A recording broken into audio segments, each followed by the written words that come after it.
What's up guys? Welcome back to the channel. Today we are going to be reviewing this. The Sigma 16mm f1.4 lens for the Canon M50. So let's get to it.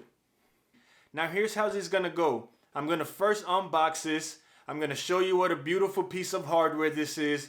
And then I'm gonna actually go outside and take some photos and compare it to the other lens that I use when recording these videos, which is a Canon 10 to 18mm lens. The Canon 10 to 18mm just go down to 5.6, while the Sigma goes all the way down to 1.4. So what you should see when you see the comparisons is that one lens is actually going to show you more bokeh, more blur in the background, and more depth of field than the other. So what I'm going to do now is just show you an overhead view of me unboxing the Sigma 16mm 1.4. Alright, so let's get to it. Alright guys, so here we are. We have the lens inside of this box. So without further ado, let's just crack this box open.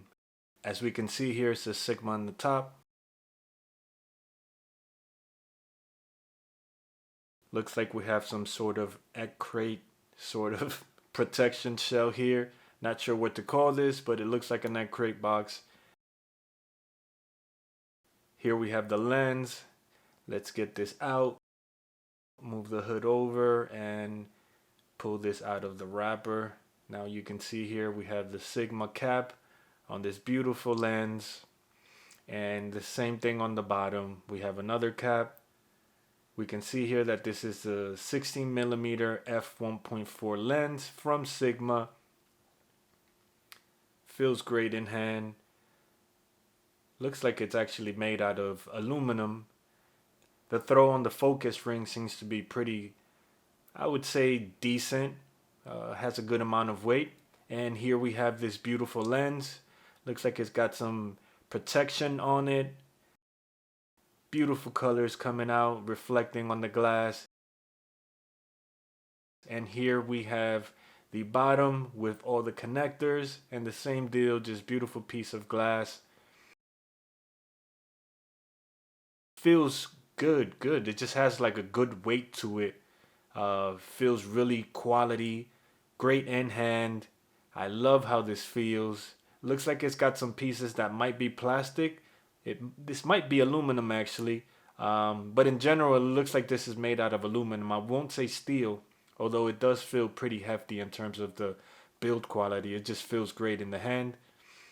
And here, let's unwrap this hood that goes over the lens. This helps with reducing sunlight and glare into the lens. If you don't have a variable filter to use, this is something that you can just slap on. And these are made specifically for the lens that you bought. So now what I'm going to do is switch the lens. And now I am recording with the Sigma lens.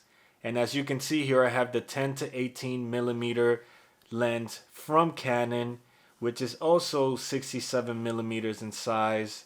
It feels good in the hand also. As you can see here, it's 10 to 18mm. Not as beautiful as the Sigma, but it gets the job done. It has image stabilization, and as you know, this is not a prime filter, so it goes from 10 to 18. And here we see the Canon adapter that I had to use to make this work. This is one of those lenses that actually does not bolt directly onto the M50. So what I'm going to do now is we're going to go outside and snap some pictures and compare. These first images that you see here are of a bench. I decided to zoom in on this plaque and snap some pictures. And as you expect, here on the left you have the Canon 10 to 18mm f5.6 versus on the right the Sigma 16mm f1.4. And as you expect, the image on the right has a lot more blur, a lot more bokeh. You just see that depth of field kicking in with that lower f-stop from the Sigma lens versus the Canon lens, which has a maximum aperture of 5.6. These images that you see now are the same. I just decided to focus in on the plant. On the left, you see that the image looks more flat versus on the right, where you have more bokeh, blurriness in the background, making those plants stand out and look like they're just standing in front of everything else. which is clearly what you want. With these flowers here, it's a little less obvious. It's like a pink fuchsia sort of color, but on the left, once again, the image looks a lot flatter, where on the right you see that these flowers stand out because of the blurriness in the background. This next image is very obvious here. The bokeh levels on the right side are ridiculous. Here's another example of some plants with the same results. Now this here, I wanted to do something a little different. There is no side-by-side comparison. This is a house that caught my attention, being that it has that very nice sort of old traditional lamp, and what I wanted to do was show the difference here. In the first images, I decided to focus on the house, and so you see that the lamp is a little out of focus and a little blur.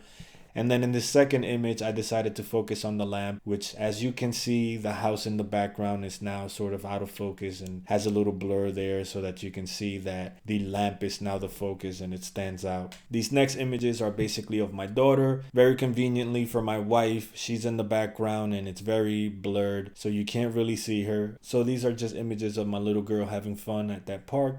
Here we have some more. On the left, she's playing with a water bottle. If you're wondering why that is sort of light orange, is because we have vitamin C packs that we throw into our water. This pandemic is crazy and we're just trying to take care of ourselves. I hope you and your families are doing the same. More of my daughter, and yes, it looks like she's giving you all the middle finger. No, the reality is my daughter likes to point with her middle finger. At some point, I'll have to teach her not to do that. Anyways, you can see the bokeh here. Just beautiful, amazing. And finally, I was going to give my daughter a kiss, and she just decided to make this face. My daughter's a character. Finally, here we have this image, which I took once I was home, later on in the evening as it got darker.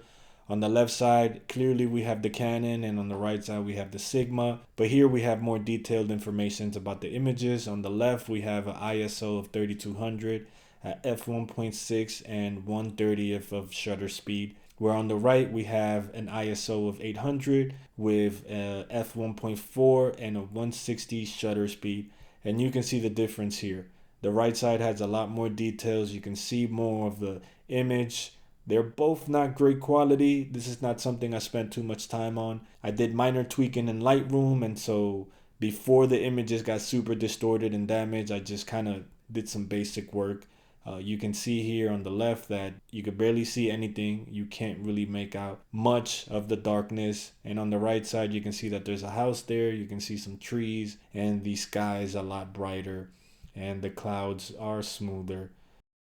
Alright guys, I have gone over the differences between the two lenses, and now it's time to wrap up this video. If you are new to the channel, please consider subscribing, hit the like button, share the video, and if you're not new to this channel and you're already subscribed, please consider hitting the notification bell so that you're subscribed every time I drop a new video. I got a lot of goodies that I need to be reviewing over the next couple of weeks. So with that being said, I'll see you guys in the next video. Peace.